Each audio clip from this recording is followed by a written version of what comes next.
Hi everyone, happy Tuesday. I'm back to read A Dog's Promise, chapter 34.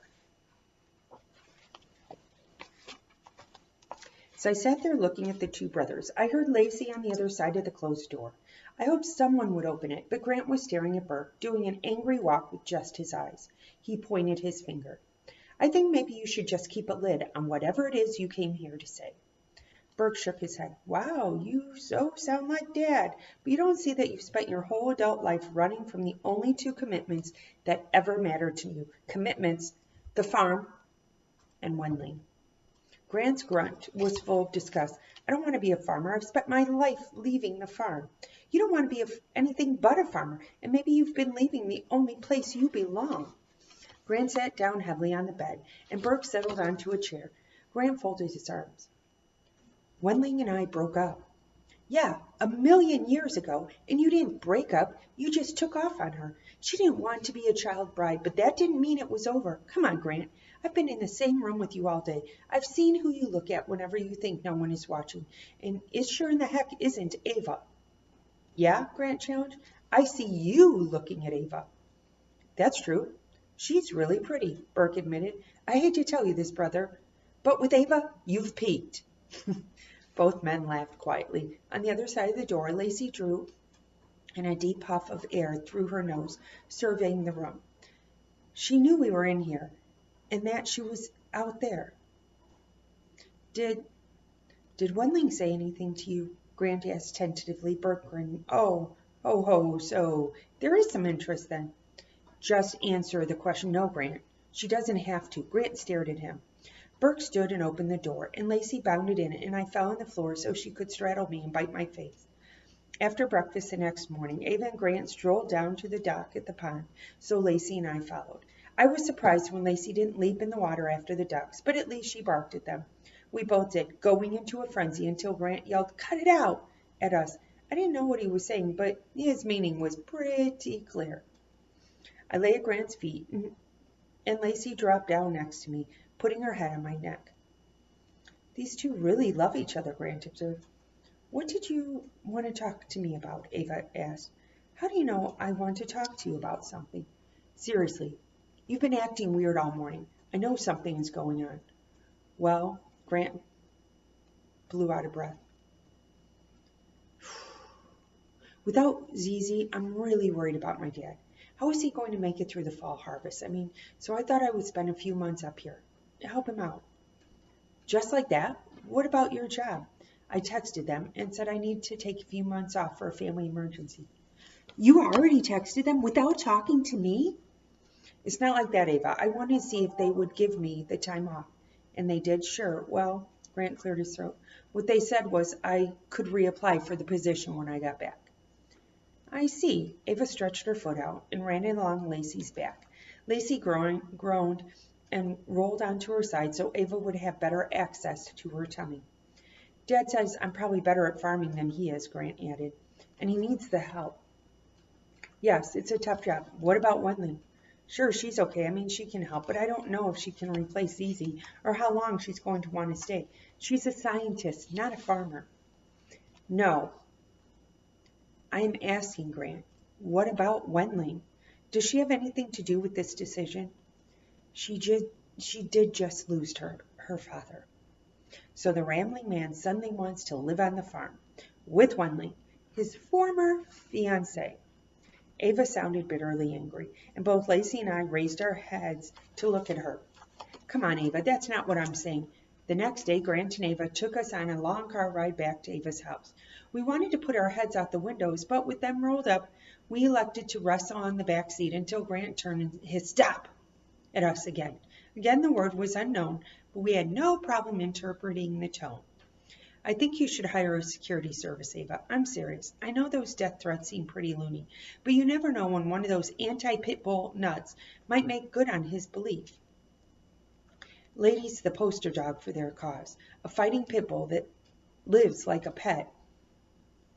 You haven't been worried about it until now. Right. Well, with me around, except you haven't been around, she interrupted him. You travel all the time, Grant. If someone is going to try to shoot Lady, They're going to try, whether you're in Denver or Toronto or up at the farm with Wenley. Grant made an odd, dissatisfied sound. It was mostly a quiet car ride after that. Lacey and I burst into Ava's house ahead of them, excitedly sniffing around, then curled up on a rug and fell asleep.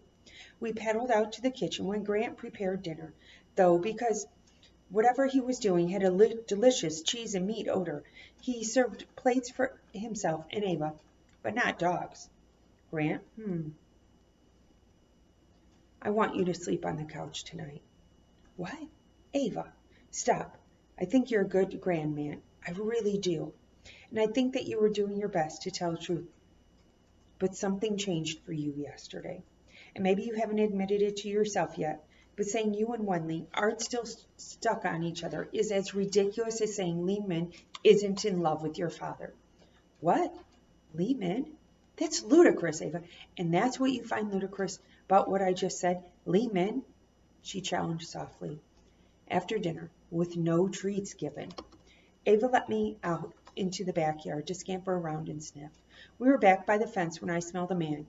Lacey smelled him too. She emitted a low growl. Lady? Lady? Want a treat? Lady, the man whispered. With the word treat, the succulent odor of beef joined the man's scent on the air, and Lacey stopped growling. We pushed our noses up to the slats in the fence, drinking it in. He was hunched over and wore dark clothing. I instantly did not like him and did not wag. I felt myself ready to growl on my own. The man raised his arm and made a throwing motion. Here you go, lady. With a thud, a small piece of red meat landed in the dirt, virtually at my feet. There was something wrong with it. Clinging to its surface was an odor foreign to any treat I've ever encountered. I lowered my nose, suspicious. My hackles rose at the strong sense of danger. Lacey lunged to grab the meat, so I picked it up and ran, with her in fast pursuit. The smell instantly became a sharp, sour taste in my mouth. Something told me we should not eat this strangely delivered meal, something similar to memory, except not based on anything that had ever happened. It was bad. We should let Ava and Grant decide what to do with it. We needed humans to help us. This was outside of a dog's capabilities. But Lacey wouldn't leave it alone. When I dropped the hunk of beef to examine it more thoroughly, she dove at it, and I was forced to snatch it up again. Finally exasperated, I snarled at her, clicking my teeth. She bared her own fangs in response. Why didn't she understand? She pressed forward, and I was shocked at how fierce she appeared. She did not sense the same threat I did. She was ready to fight for this, even though it might hurt her. So I ate it, turning away from her and bolting it down on the run. I would not let Lacey have it. I tried to protect her from this menace, because it came from a sinister man, crouching on the other side of the fence with evil intent. When I finished the meat, an unpleasant tang remained in my mouth. Lacey sniffed the grass where it had lain, and then my jaws. I wagged, but she did not play bow. She went back to the fence, probably hoping for a repeat performance, but the man's smell had faded away. That night, Grant stretched out on the couch in the living room, and Lacey sprawled on Ava's bed. I was confused. I tried to climb up with Grant, but there was no room. Yet sleeping with Lacey and Ava seemed wrong somehow. I worried about Grant being comfortable without a dog draped across his legs. Lie down, Riley, Grant told me. I did as I was told, closing my eyes and snapping them open. The floor suddenly didn't seem right. I had the sense it was tilting. I remember my first mother in the first den with the metal walls. These strange forces of torsion that threw around my siblings and we were. Those strange forces of torsion that threw around my siblings and we were, I had learned, the sensations of a car ride. I'd become accustomed to such things, but not when I was splayed out on the floor. I lifted my head panting, looking at Grant. I remembered lying in a field after playing with Lacey, my stomach feeling as if it was biting me from within. Something very similar was happening to me now, and I was fairly certain how it would end. I staggered to my toy box and pushed my nose to the bottom for my nylon bowl. Drooling, I carried it carefully and set it on the couch next to where Grant lay sleeping. When he woke up, he would see it and know that I loved him. I stumbled back to my bed and fell heavily into it. That long ago day in the field, my last as a good dog pooper, Lacey had been there, loving me, concerned and caring. Now, as if she was sensed I was thinking of her, she eased off Ava's bed, nosed open the door, and padded out to see me. I licked my lips. The sour taste from the forbidden meat was very strong on my tongue, and Lacey put it to her nose. Lacey was, I realized at the moment, an old dog in a younger dog's body. She had had a difficult life, and it aged her. The thought made me sad. I urgently maneuvered to my feet, feeling suddenly sick in my belly. I went to the door and scratched at it, but by the time Grant was there to let me out, I was heaving up dinner. Oh, Riley, what's going on? No, lady, get back. Grant turned on the lights and began cleaning up the mess. I felt like a bad dog. Lacey knew I was in distress and nuzzled me helplessly. Ava walked in, trying a robe. What happened? Riley threw up. I'm getting it. Riley? I glanced at her, but was having trouble seeing her. He's really sick, Grant. Look at him.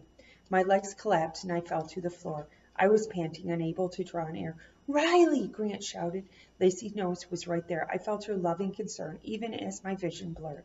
Ava was sobbing. I think he's been poisoned, Grant. They both knelt by my side. Lacey dropped to her belly and crawled forward until our snouts were touching. I felt the caressing hands on my fur, the distress of everyone in the room, the sensation of running water, the pain in my stomach unclenched. I was with Lacey and Grant and Ava. I loved them all just as I loved Burke. I was a good dog, but something was happening to me now, something I had been through before. We'll get him to the vet, Grant said. Hurry! Lacey licked me tenderly as Grant put his arms under me. She would be with Ava and Grant now. I was glad for that. People need a good dog, especially when another one dies. Grant lifted me into the enfolding darkness, and I felt myself keep rising, up, and up, until I was far, far away, floating in inky waters. Bailey, a familiar voice soothed. You were such a good dog, Bailey. I could see a golden light now. I had been here before. I liked being called a good dog by this voice. I felt his love for me in every word, even if I couldn't understand what he was saying. Your work is almost done, Bailey. Just a few more things for you to fix. One more time, Bailey. You just need to go back one more time. I thought of Ava and Grant and Wendling and Burke, and Chase Dad and Lehman. I pictured them all at the farm, running with Lacey. The thought made me happy. The end. See you tomorrow.